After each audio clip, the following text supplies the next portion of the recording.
Palju olen ma kuulnud taimetoitluste kohta sellist ütlust, et aga kui te loomi ei söö ja neil on tunded, mis te siis arvate, et taimedel ei ole tundeid, miks te taimi ei sööte? Mis sa sellise asja peale kostaksid? Vaadake, see on suhtlemise küsimus. Muidugi ka taimer on tunded, ka taimer tunneb valu, kui me teda murrame või talle teeme reaktsiooni. See on ju teadlikult tõestatud. Silitame, eks ju? Ja silitame, anname ta emotsiooni, aga kui me suhtleme temaga kui võrdse partnerina, ka vanad meie eetlased kutsusid looma oma hellu, et nad vajavad toitu ja looma hing ohverdas. No loomaga on justkui kergem samastuda tegelikult, et ta ka liigub ja väljendab ennast ja on nagu võib-olla meie olemusega nagu justkui sarnasem.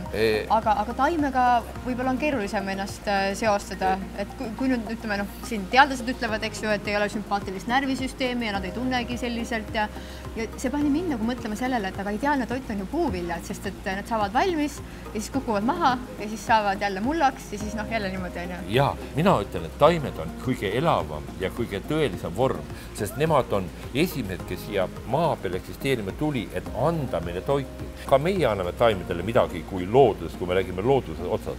Mesilased annavad midagi, saavad sealt midagi oma toidu, oma elu.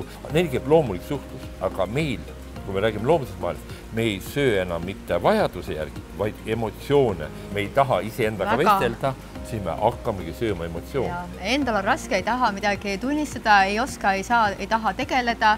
Ma tahan midagi head, siis võtan mingisuguse krõpsu, koogi ja vürtsika asja, on ju. Mäletad veel neid aegu või? Jaa, muidugi mäletan, ega mina austan väga toite ja kes toituvad ja minul ei ole toitude vastu midagi ja ma ei ole kunagi toidu ega taime ega liha vaenlane olnud, ma ei ole kunagi olnud, aga minu organism ei vaja aga ma austan kõiki neid, kes on oma valikut teinud. Kas sa siis lõhnasid nagu sööd, eks ju? Jaa, lõhn ongi see, mis mind toidab. Paastu ajal ma olen märganud, et lõhnad on kuidagi ja emotsioonid on toitvad. Ja ma mõtlen, et kui keegi sööks nagu praanat või kõiksuse energiat või veeenergiat, et siis ilmselt see oleks see, mis mind väga toidaks. Jah, kui me suhtleme temaga ja oleme temaga ühes mõtteruumis nagu selle taimega, me saamegi ju, ta jagab meile oma tunde, emotsioone ja me saame juba teatud määral selle ainet kätte. See lõhnab päris kõvasti, tunned?